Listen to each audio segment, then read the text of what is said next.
নমস্কাৰ ইটো মাথা গোট মোৰ হইল মহাভাৰত এইটো মহাভাৰত তাৰমানে একো নাম গুণ নকলোঁ মাধৱক চিন্তা নকৰিলোঁ এইটো মানে মহা ইউচি তাৰমানে এটা ভাৰত নিচিনা হৈছিল ফাঁচিও দিব লাগিব এইটো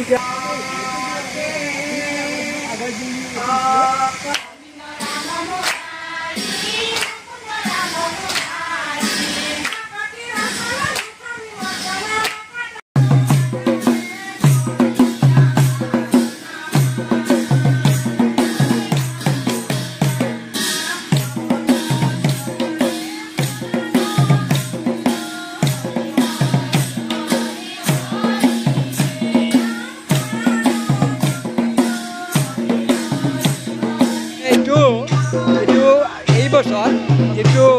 457তম মহাপুৰুষ শ্ৰীমন্ত শংকৰদেৱৰ মৃত্যুবাতিৰ্ভাৱ তিথি আৰু এইটো আমি আড্ডা সোঁৱৰণী গোষ্ঠীৰ ফালৰ পৰা যোৱা বছৰো কৰিছিলোঁ যোৱা বছৰে ৱাকিংজনৰ তাত কৰিছিলোঁ আৰু এইবাৰ আমাৰ ঠাইখিনি সলনি হৈছে আমাৰ এইটো যিটো হৈছে ডেভেলপমেণ্ট অথৰিটিৰে আমাক কৰিছোঁ এইটো তাৰমানে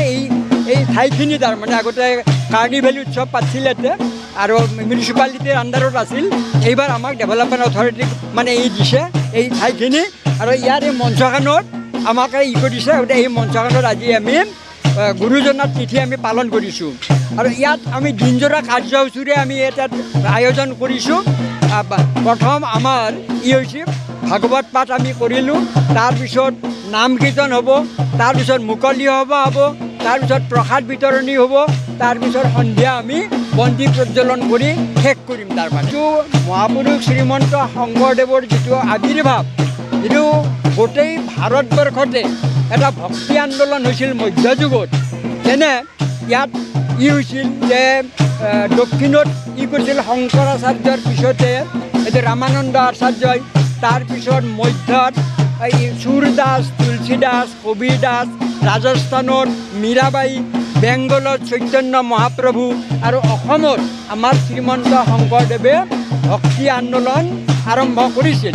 মানুহক এই পথত তাৰমানে সৎ পথত আৰাৰ কাৰণে ভক্তি ধৰ্মত দীক্ষিত কৰাৰ কাৰণে তেওঁলোকে তাৰমানে যাতে মুক্তিৰ পথ বা কৰিব পাৰে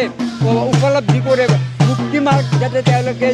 কৰিব পাৰে জীৱনত উপলব্ধি কৰি মানুহৰ মুক্তি হয় আৰু মহাপুৰুষ শ্ৰীমন্ত শংকৰদেৱ কেৱল তেওঁৰ ধৰ্মৰ মত আছিল কি এক দেৱ এক বিনে নাহিকে অৰ্থাৎ এটাই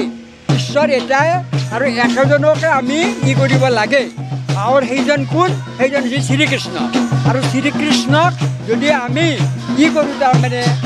তেওঁক আৰাধনা কৰোঁ তেওঁৰ পূজা অৰ্চনা কৰোঁ তেনেহ'লে মুক্তি মাৰ্গ প্ৰশস্তি হয় আৰু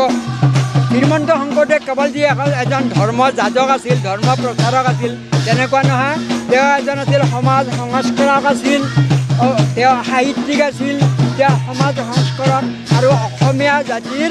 তেওঁ ৰাজাৰ স্বৰূপ আছিল তাৰমানে এটা জাতিক যিদৰে সাহিত্য সংস্কৃতি আৰু কৰ্ম সংস্কৃতি দিব লাগে